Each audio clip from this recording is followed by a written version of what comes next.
말씀 위해서 같이 기도하겠습니다.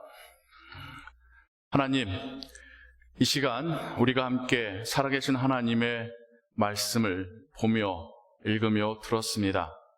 우리가 이 말씀을 깨닫기 위해서는 성령 하나님의 도우심이 필요합니다. 우리에게 지혜의 빛을 비추어 주시고 깨달을 뿐만 아니라 순종할 수 있도록 도와주시옵소서. 주 예수 그리스도의 이름으로 기도하옵나이다. 아멘. 예수님의 선교적인 삶에 대하여 두 번째 시간 여러분들과 함께 말씀을 나누기를 원합니다. 예수님의 사역을 우리가 되돌아보고 또 성경 가운데서 발견해 갈 때에 빠질 수 없는 인물이 있습니다. 바로 세례 요한입니다. 예수님의 사역에서 세례 요한이 차지하는 비중이 적지 않습니다. 특별히 예수님의 사역 시작에 있어서 그는 중요한 역할을 감당하였죠. 여러분이 아시는 세례 요한은 어떤 사람입니까? 약대 털옷을 입고 메뚜기와 돌 사이에서의 꿀을 채취해서 우리 흔한 말로 올게닉 음식을 먹었던, 광야에서 살았던, 그러면서 세상을 향하여서 용기 있게 외쳤던 사람이라고는 이미지가 우리에게 있지요. 물론 맞습니다. 좀 더 예수님과 연결시켜서 생각해 보자면 예수님과는 친척 관계입니다. 세례 요한의 엘리사벳이 임신했을 때에 예수님의 어머니이신 마리아가 방문하였죠. 친척이었기 때문에. 그리고 서로의 뱃속에 있는 태아들을 확인하였고, 특별히 엘리사벳의 뱃속에 있는 아이는 또 그 마리아의 뱃속에 있는 아기 예수님을 기뻐하며 반겼었던 그 이야기가 누가복음에 기록되어 있습니다. 약 6개월 정도 차이 나는 사촌지간입니다. 그러면 오늘날 다 큰 성인으로 보자면 동갑이죠. 비슷하게 자랐고. 그런데 조금 다른 점은 세례 요한은 이미 뱃속에 있을 때부터도 성령의 충만함을 입었고, 그가 철이 들었을 즈음에는 대개 10대 정도로 보는데 성령의 역사하심을 따라서 광야에 나가 사역을 시작합니다. 세상을 향하여서, 사람들을 향하여서 회개하라, 천국이 가까이 왔다라고 외칩니다. 처음 사람들이 세례 요한을 보았을 때 반응은 어땠을까요? 이상한 놈이 하나 나타났네? 였겠죠.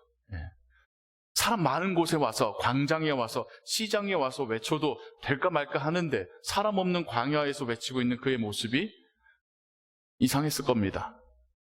그러나 시간이 지나면서 점점 그의 외침은 사람들의 마음을 쿵쿵쿵 두들기기 시작했고, 사람들이 요한에게로 찾아오고 그의 가르침을 듣고 자신들의 삶을 회개하기 시작합니다. 회개하고 이제는 예전과는 다른 삶을 살기 원하는 그들에게 요한은 세례를 베풀죠.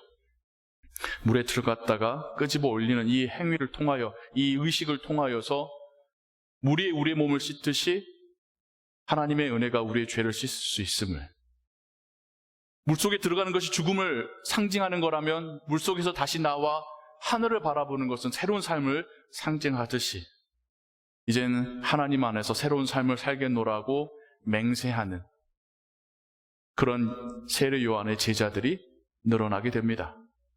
점점 그 규모가 늘어나고 이제는 세상의 권력자마저도 세례 요한을 무시할 수 없는 지경에까지도 이릅니다. 세례 요한은 예수님보다 적어도 10년, 14, 15년은 더 사역을 했었던 사람이고, 예수님이 이제는 사역으로 등장하여 오실 때까지 그 시절에 선지자요, 사람들에게 관심과 존경을 받던 사람은 세례 요한이었습니다. 심지어 저 갈릴리에서마저도, 저 북쪽에서마저도 내려와서 세례 요한에게 세례를 받고 제자가 된 이들이 있었습니다. 이러한 세례 요한에게 예수님이 찾아오십니다. 세례를 받겠다고 청하시죠. 태중에 있을 때에도, 엄마 뱃속에 있을 때에도 아기 예수님을 알고 환영했고 기뻐했던 그가 자신에게 걸어오시는 예수님을 보고 성령께서는 그에게 하나님이 보내신 메시아이심을 깨닫게 하였습니다. 제가 어떻게 당신에게 세례를 베풉니까? 제가 당신에게 세례를 받아야죠. 저는 당신의 신발끈을 묶을 자격도 없습니다. 정말 겸손한 태도로 예수님을 맞이합니다. 당연한 것으로 생각하지 마십시오. 당시 예수님과 세례 요한의 이 사회적, 신분적 어떤 그 종교 안에서의 역할의 격차는 너무나도 컸습니다. 사람들이 볼 때에. 하지만 세례 요한의 눈에는 하나님이 보내신 분으로 본 거죠.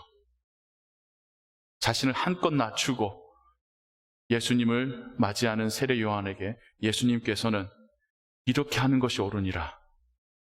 그럴 때에 우리가 한글 성경으로는 세례 요한이 허락했다는 표현으로, 우리 한글 국어에서 허락이라는 단어는 뭔가 파워가 있는 사람이 그렇지 않은 사람에게 뭔가를 허락할 때 허락이라는 단어를 많이 쓰지요.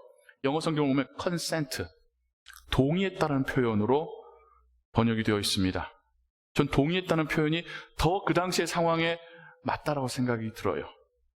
세례 요한도 예수님의 의도가 무엇인지, 예수님이 이때 사역을 시작하시려 할 때에 이 세례의 의미가 무엇인지를 성령께서 알게 하셨겠죠. 지금 세례 요한과 예수님 사이에서 누가 더 높냐, 누가 더 권위 있느냐의 문제가 아니라, 하나님은 지금 이분을 통하여서 세례와 함께 사역을 시작하려 하신다는 것을 알았기에 본인이 더 높아서가 아니라 하나님의 사역에 참여하는 의미로 예수님의 그 뜻에 동의하고 세례를 베풀게 됩니다. 그리고 세례 가운데 성령이 비둘기처럼 주님께로 임하고 하늘에서는 음성이 들려서 내 사랑하는 아들이다 입증하시고 확인하시는 그 음성을 듣게 되지요. 세례 요한은 예수님을 분명하게 인지하였고 그분을 존중하였고 그분을 받아들였습니다. 예수님은 또 어떻습니까? 예수님은 하나님의 아들이지 않습니까? 사역을 시작하기 전에도 예수님은 하나님의 아들이셨습니다. 그럼에도 불구하고 한낱 인간이었던, 인간 사역자였었던 세례 요한을 찾아오셔서 직접 세례받기를 청하십니다. 하나님이 인간이 되신 것도, 우리와 같이 되신 것도 정말 자신을 많이 낮추신 것인데, 그 하나님이 메시아로서의 사역을 시작함에 있어서 우리에게 본을 보이시며 세례받기를 청하고 계십니다. 예수님의 제자들이 세례 요한에 대해서 물을 때에 예수님은 여인에게서 태어난 사람 중에 가장 큰 자다라고 칭찬하시고 인정하셨습니다. 그리고 세례 요한이 사역할 때 주된 메시지가 뭐라고 말씀드렸죠? 회개하라, 천국이 가까웠느니라. 예수님이 사역을 시작하시면서 예수님의 주된 메시지가 무엇인 줄 아십니까? 회개하라, 천국이 가까웠느니라. 같은 메시지를 말씀하십니다. 그래서 혹자는 예수님이 세례 요한의 제자였나라고까지도 생각을 합니다. 왜? 메시지가 같으니까요. 예수님이 세례 요한의 제자여서가 아니라 세례 요한이 외쳤던 그 메시지가 하나님의 나라를 향하고 있기 때문에 예수님은 동일한 외침을 하셨던 겁니다. 예수님께서는 내가 하나님의 아들이야, 내가 진짜 주인공이야, 이제는 나와, 너는 나를 위해서 준비하는 사람일 뿐이야, 너는 조역일 뿐이야, 이젠 나와, 내가 등장할 차례야가 아닙니다. 세례 요한을 통하여서 하나님께서 그동안 하신 일들에 대하여서 인정하시는 겁니다. 존중하시는 겁니다. 이어가시는 겁니다. 그에 대해서 부정하는 것이 아니라 그를 칭찬하고 인정하십니다. 동역자로 예수님은 세례 요한을 받아주시는 것입니다. 마찬가지로 예수님은 그 제자들에게 예수님께서 가지신 그 권능을 부여하시고 예수님께서 가르치시던 그 메시지를 맡기시며 하나님 나라의 사역을 이어가게 하시지요. 세례 요한과 예수님의 관계를 생각할 때에 누가 먼저 시작했느냐가 중요한 게 아니라, 누가 영적으로 더 높은 위치에 있느냐가 중요한 것이 아니라 하나님의 나라를 위하여서 동역했다는 것이 중요한 것입니다. 지금 세례받기를 청하시고 세례 요한이 세례를 베푸는 이 장면이 이렇듯 두 사역자가 하나님 안에서 한마음이 되어 동역하는 아름다운 장면인 것입니다. 그리고 예수님은 그 사역 가운데 제자들에게도 이런 동역의식을 가지고 그들을 양육하시고 그들에게 맡기시지요. 부활 승천하실 때에도 제자들에게 그 사역을 맡기셨습니다. 그리고 로마 군사들에게 잡히시기 그 마지막 순간에 마지막 가르침은 다른 이들을 섬기라, 겸손하라라고 하는 그 말씀을 주셨습니다. 하나님의 아들이 인간에게 세례받기를 청하신 이것이 우리에게 보여주시는 겸손의 본이라고 저는 믿습니다. 동역하기 위해서는 겸손해야 합니다.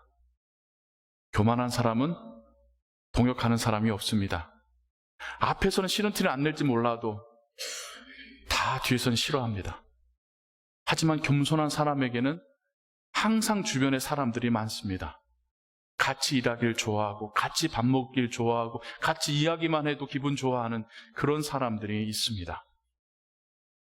홀로 할 수 있는 일은 지극히 적습니다. 우리가 뭐라고요? 우리가 혼자 아무리 애써봤자 할 수 있는 거는 뻔합니다. 하지만 같이 일할 때에는 우리는 우리를 초월하는 일들을 해낼 수가 있습니다. 너무 유명한 이야기죠. 기러기가 먼 거리를 고공비행할 수 있는 원리. 이 삼각 대용으로 날아가는 그 기러기 떼에 선두에 있는 그 기러기가 가장 강하게 바람과 공기의 저항을 맞이하면서 날아갈 때에 뒤에 있는 무리들이 삼각 대용으로 그 바람결을 타면서 자신의 힘을 세이브하면서 따라갈 수 있기 때문에, 그런데 거기서 끝이 아니라 맨 앞에 있는 그 리더 새가 지쳤을 때에는 뒤로 물러나고 뒤에 있었던 힘을 축적한 또 다른 새가 앞으로 나아가서 턴하기 때문에 그들이 계속해서 고공으로 먼 거리를 날아갈 수 있다라고 하는 비밀을 우리가 동물에게서도 배우지 않습니까? 그리스도의 복음이 예루살렘과 유대를 넘어서 사마리아와 로마와 아프리카와 아시아와 그리고 우리에게까지 올 수 있었던 것은 그리스도의 사역자들이 겸손함으로 다른 이들을 섬기고 인정하고 동역했기 때문입니다. 예수님의 사역 기간은 3년이었습니다. 예수님이 메시아로서 본인의 생명을 내어놓으신 희생적인 죽음, 이게 모든 것의 피날레일지 몰라도 그 죽음과 부활의 소식을 전했던 것은 예수님의 제자들이 있었기 때문입니다. 그리고 그 제자들은 또다시 교회 가운데 동역자를 세우고 그들에게 이 메시지를 맡기고 그들도 또 다른 동역자들을 세우며 계속해서 다음 세대로 이 메시지를 전달했기 때문에 그 메시지는 세월을 지나서 지역을 넘어서 열방 끝까지 복음이 전달될 수 있었습니다. 그리고 우리에게까지 왔습니다. 우리도 계속해서 우리 가운데 동역자가 세워지고 함께 하나님 나라의 복음을 전하는 그러한 제자의 사명을 받았습니다.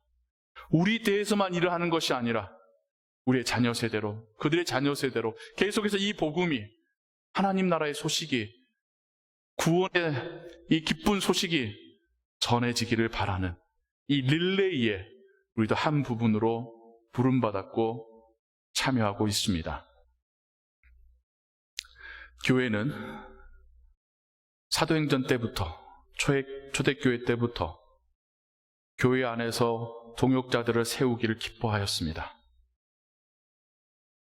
한 사람이나 소수의 몇 사람이 그 모든 일을 감당할 수 없는 인간적인 한계를 인정하였고, 하나님께서 성령을 부어서 세우신 그 동역자와 함께 이 일을 나누며 서로를 존중하고 때로는 어떤 부분은 그에게 맡기면서 함께 동역해 왔기 때문에 이 땅 가운데 교회가 교회의 열매를 맺을 수 있었습니다. 교회 안에 몇 가지의 직분이 있지요. 설교 역할을 하고 있는 목회자, 교인들의 영적 상태를 돌보는 장로, 교회의 구제와 재정을 맡는 안수집사, 또 한국 교회는 교우들을 위하여서 기도하고 위로하고 찾아가는 권사님, 이런 직분은 이런 직분들이 서로 협력하고 함께 하나님 나라 보면서 서로에게 겸손할 때에 그때의 교회가 건강해지고 열매 맺게 될 것입니다. 우리 교단은 이 직분들 사이에 하이라키, 높고 낮음의 지위 고하가 없다라고 믿습니다. 모두가 하나님께서 택하시고 부르신, 세우시고 사용하시는 종일 뿐입니다. 회의를 할 때에도 각자가 동일한 목소리의 힘을 가지고 동일한 한 표를 가지고 서로 지혜를 모읍니다. 목사라고, 장로라고 더 목소리가 크고 다른 사람이 들어야 되는 것이 아니라 함께 지혜를 모으는 겁니다. 각자의 역할 분담이 있습니다. 목회자가, 교회 오래 다니는 장로님이 모든 걸 다 감당할 수 있는 게 아닙니다. 교회의 운영, 구제, 이 부분들은 안수 집사님들을 믿고 맡겨야 됩니다. 교회의 영적 상태와 비전에 대한 논의는 장로님들과 해야 됩니다. 말씀에 대한 연구와 설명은 목회자가 해야겠죠. 권사님들은 권사님대로 성령님들을 위로하고 찾아가고 기도하는 역할들이 있습니다. 각자가 역할들을 잘 감당할 때에 교회가 건강해지겠죠. 어떤 한 역할이 자신의 역할을 소홀히 한다면 어쩔 수 없이 다른 역할들이 함께 해야 됩니다. 그러면서 본인이 원래 맡았던 일들을 소홀히 할 수밖에 없게 됩니다. 또 이 직분들 사이에 높낮이가 있어서 더 높은 사람 말을 들어야 된다거나 더 높은 사람이 지시한 대로 해야 한다고 생각한다면 그 사람은 하나님을 섬기고 있는 것이 아니라 사람을 섬기고 있는 것입니다. 교회 안의 직분자는 하나님께서 나를 제자로 부르셨다는 것을 깨달아야 합니다. 안수 집사님이 장로님 되기 위해서 장로님 말을 듣거나 목사 말을 듣는 것이 아니라 각자가 맡은 역할에 대해서 하나님께로 부름받아서 선한 양심과 하나님께 주신 그 달란트와 지식을 가지고 교회를 건강하게 섬겨가는 것, 이것이 교회가 건강해지는, 하나님께서 우리에게 원하시는 합력의 모습일 줄로 믿습니다. 이것이 이루어지기 위해서는 서로 간에 겸손해야 합니다. 저부터도 겸손해져야겠죠. 그 어떤 성도님이 됐던, 직분자가 되었던, 나에게 더 영적 권위가 있다라고 하는 그런 교만이 아니라 하나님께서도, 하나님의 성령도 그에게 계시다고 하는, 하나님이 그를 통해서도 말씀하실 수 있다고 하는, 우리가 함께 뜻을 모을수록, 하나님께 함께 기도하며 지혜를 모을수록 하나님의 뜻에 더 가까울 수 있다라고 하는 그런 겸손이 목회자에게도 있어야겠죠. 장로의 직분자나 안수 집사의 직분자도 마찬가지입니다.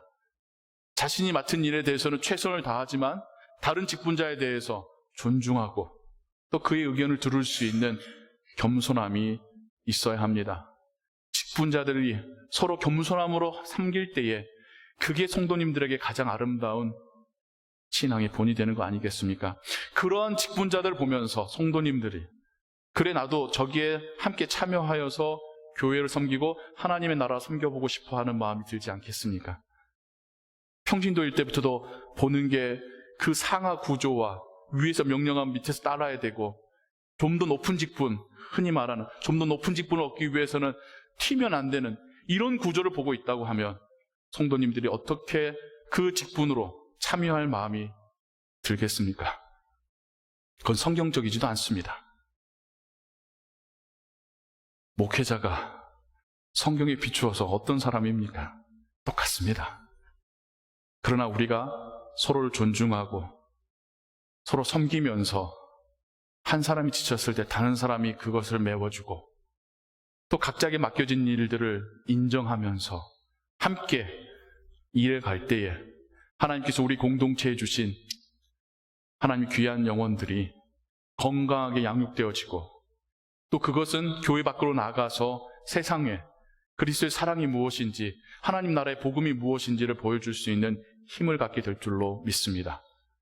일하는 우리들도 기쁘고 즐겁고 우리를 넘어서는 하나님의 역사하심을 우리는 그 사역의 현장에서, 합력의 현장에서 보게 될 것입니다. 오늘 우리는 또한 기쁜 마음으로 2명의 안수 집사님들을 하나님 앞에 세워드립니다. 인간이 뽑고 인간적으로 억셉트한 것이 아니라 하나님께서, 그 성령께서 성도들의 그 마음을 통하여서 세웠고, 그분들도 하나님께 주시는 거룩한 사명감 가지고 수락했고, 그리고 앞으로 정해진 임기 동안에 겸손함으로 하나님의 나라와 교회를 섬기기를 약속하는 예식입니다. 세움받는 분들에게도 거룩한 사역의 시작이 되길 바라고, 세우신 교회에도 기쁨으로 축하하며 우리가 함께 하나님의 나라를 위하여 세워져감을 찬양할 수 있는 그런 복된 시간 되기를 소원합니다. 함께 기도하겠습니다. 하나님 아버지, 세례요한을 찾아가 세례를 청하시는 예수님의 모습에서 겸손의 본을 봅니다. 세례요한을 칭찬하고 그의 사역을 인정하시는 모습이나 제자들에게 선생으로서 직접 그들의 발을 씻기시는 그 겸손의 본을 봅니다. 그리고 제자들 우리에게 겸손함으로 서로 섬기라 명령하셨습니다. 교회가 겸손함으로 서로를 섬길 때 능력 있는 힘으로 사역을 감당하였습니다.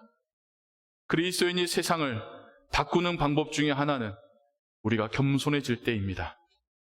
그런 마음을 우리 모두에게, 특별히 임직받은, 그 받으시는 모든 분들에게 부어주시고, 그분들의 겸손한 섬김이 우리 교회를 더욱더 건강케 되게 하시고, 또 그분들이 섬기는 것이 하나님과 그 나라임을 한시도 잊지 않도록 도와주시옵소서. 모든 것 주께 의지하오며 주 예수 그리스도의 이름으로 기도하옵나이다. 아멘.